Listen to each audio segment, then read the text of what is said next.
avec la nuit.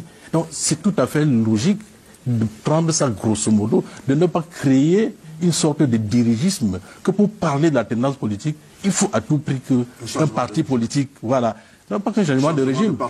Le MRC et le PAL font partie du régime politique camerounais, ils ne sont pas hors du régime politique camerounais, parce que le régime politique camerounais comprend tout ça. C'est-à-dire que le régime politique camerounais expérimente deux principes fondamentaux qui fondent la tendance politique. Pour mesurer la tendance politique dans un pays, on mesure deux choses. La démocratie pluraliste, il y a plusieurs partis qui peuvent donc aspirer à une sorte d'alternative et, naturellement, à une sorte de vérification des libertés politiques. Voilà les deux aspects qui encadrent justement la tendance politique. Parce que pour avoir la tendance politique, il faut que les partis politiques, il faut que les acteurs bénéficient des libertés politiques. Pour qu'il y ait alternance politique, il faut qu'il y ait une démocratie pluraliste. Et tous les acteurs qui sont sur le plateau conviennent que ces deux aspects sont réunis. Il y a les libertés politiques. Il y a même une overdose de libertés politiques. Il y a même un abus de libertés politiques au Cameroun. Deuxièmement, mais il y a une overdose de partis politiques pour expérimenter la démocratie pluraliste. Donc à partir de ce moment-là, les conditions sont réunies pour qu'il y ait une sorte d'alternance politique.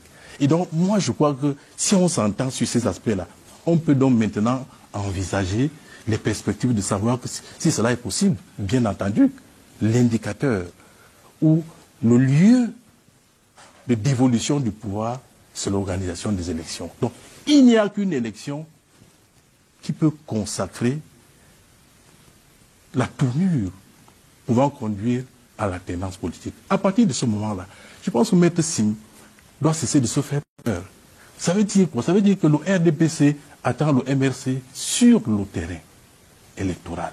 Et entre-temps, le RDPC travaille à positionner ses troupes sur toute l'étendue du territoire, pendant que le MRC joue au jeu des exclusions. Moi, je pense que nous sommes dans deux logiques différentes.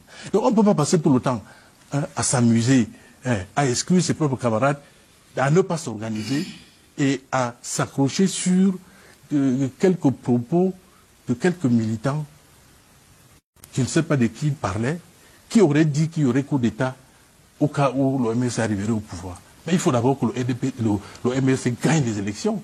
Mais entre-temps, il faut qu'il s'organise à gagner ces élections, en disciplinant ses troupes, en contrôlant le terrain, et non à se faire peur sur des propos qui peuvent ébranler tout un parti politique. Nous sommes bien dans le cadre d'une liberté d'expression, mon cher frère. Donc, quand quelqu'un tient ces propos, souffrez de les tolérer et de tenir les vôtres.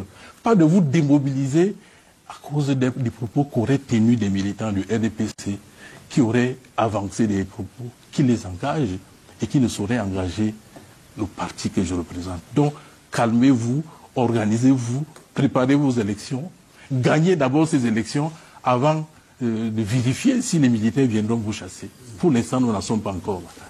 Alors, ça me c'est Sébastien Mbedjiki. C'est un statut de tutelle, de mandat de 1922 à 1946 et de tutelle à partir de 1946. Les Camerounais ont été administrés sauvagement par la France coloniale avec le travail forcé et surtout, mes frères et sœurs, et surtout les agents, les officiers de police que vous êtes, la France a retiré une part de l'âme aux Camerounais. Le royaume Bamoun est privé aujourd'hui de l'un de ses principaux objets. C'est-à-dire que le trône du 11e roi des Bamoun se retrouve séquestré au musée du Quai Branly depuis 1935 dans les collections de la France. Parce que vous savez que le Code du patrimoine en France dit que les objets d'art sont imprescriptibles, inaliénables et incessibles. C'est le droit de la force et non la force du droit. Pourquoi? Parce que le trône du 11e roi des Bamoun, c'est un trône en l'honneur de sa mère et de sa grand-mère. Ça s'appelle Mandu Yenou. Et quand un Africain comme moi, Zoulou, se rend compte qu'un de ses ancêtres africains a son trône qui se retrouve au musée du Quai Branly, qui s'appelle le Mandu Yenou, il se demande ce que ça fait là-bas. Ce d'autant plus que le président Emmanuel Macron à Ouagadougou, en novembre en 2017, le président Macron s'était déjà engagé pour la restitution à notre continent, le continent berceau de l'humanité qui est piétiné par le Code noir de Colbert qui a dit que ceux qui y venaient étaient des choses, des marchandises, article 44, je cite, eh bien il a dit que le continent africain va être restitué dans sa dignité, dans son âme. Mes chers frères, mes chères sœurs, mes chers officiers de police. On se retrouve aujourd'hui, presque en novembre 2020. Monsieur Felwine Sarr, économiste, un de nos frères d'Afrique, fondateur des ateliers de la pensée avec Achille Mbembe à Dakar, et Madame Bénédicte Savoie, qui est spécialiste d'histoire de l'art, ont remis au président Macron un document, un rapport sur la restitution à l'Afrique de ses biens. Et on a même accepté parce que quand un voleur vous prend votre objet, vous ne négociez pas. Quand un voleur vous prend votre objet, parce que les militaires français, on l'a dit, c'est explicite, noir sur blanc, ça résulte de vols, de pillages et de séquestration. Les militaires français qui ont déporté le roi des Bamoun Djoya en 1924 et qui l'ont amené dans une autre ville comme Béhanzin a été amené, parce que Béhanzin, on a pris le trône de Béhanzin, on l'a ramené en France. On a pris le trône de Béhanzin. Et donc on se dit aujourd'hui que la France, ce pays des droits de l'homme, qui l'a lu en France mais qui a oublié de le lire ailleurs, la France, ce pays de liberté, qui le prône chez lui mais qui ne le veut pas ailleurs, la France, ce pays d'égalité, qui le consacre chez lui mais ne le veut pas ailleurs, cette France-là est venue prendre ces objets sur notre continent africain. Et c'est devenu la propriété du musée du Quai Branly, Jacques Chirac. Comment ça se fait? Comment ça se fait que la reine Bangwa, vendue 3 millions de dollars, vous connaissez Bangwa? Bangwa, c'est l'ouest du Cameroun, mes frères et sœurs. L'ouest du Cameroun, c'est comme beaucoup de régions Cameroun pauvres. Et on retrouve la reine Bangwa au Quai Branly aujourd'hui, 3 millions de dollars. Ça fait 3 millions d'euros, 2 milliards de francs CFA. Vous imaginez que ça peut transformer Bangwa correctement? Parce qu'avec 3 millions d'euros, même dans une commune française, on change la vie des gens. Donc la reine Bangwa aujourd'hui est exposée au musée du Quai Branly. On va payer 15 € chacun pour aller visiter la reine Bangwa. Quelque chose qui nous appartient. Les Bangwa sont en train de croupir dans la misère là-bas. Ils ont été dépossédés de leur âme, de leur dignité et maintenant de leurs biens. Et ça se retrouve en France.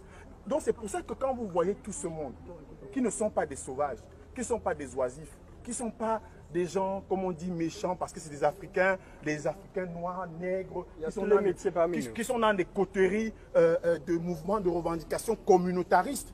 Non, nous ne le sommes pas. Nous sommes simplement venus dire qu'un dimanche matin, un homme, un enfant de l'Afrique, qui vient dire au président du musée du Quai Branly, c'était Stéphane Martin avant, maintenant c'est un néo-calédonien français qui est devenu président, vraiment pour colorer un peu l'image du Quai Branly, eh bien, on est en train de dire que ce matin, moi, Zoulou peut entrer en prison. Moi, Zoulou peut aller en prison. Alors que les masques Pounou, les masques Tchokwe, les masques Bamoun, les masques Kom, les masques Mboshi, les masques Zoulou, les masques Glélé, les masques Dan, qui ont inspiré Picasso. Quel est ce pays où Picasso est le plus grand peintre de l'histoire de l'humanité? Et c'est grâce à l'Afrique que Picasso est devenu Picasso. Mais pourquoi vous voulez envoyer notre frère en prison au lieu de lui dire merci? Comment on envoie Ouazilou en prison au lieu de lui dire merci? Comment Braque, comment Cézanne, comment Matisse, comment Derain, Vlaminck et Derain sont deux amis. Vlaminck a découvert à Argenteuil dans un bar à Argenteuil, dans ce pays, la France, le pays des droits de l'homme, Vlaminck et Derain.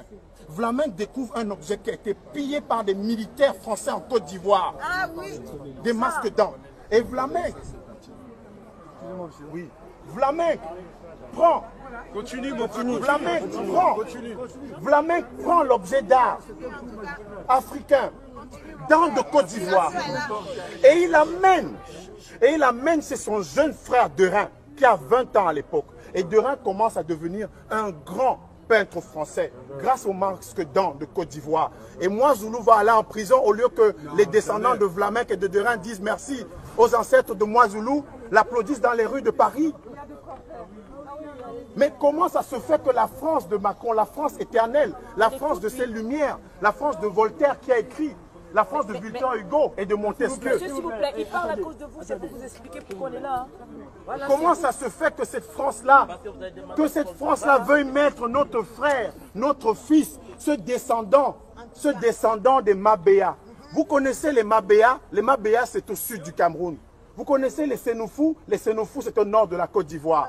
Le masque le plus cher de l'histoire de l'humanité, le masque africain le plus cher, vient du pays Sénoufou. C'est au nord de la Côte d'Ivoire, à Bouaké.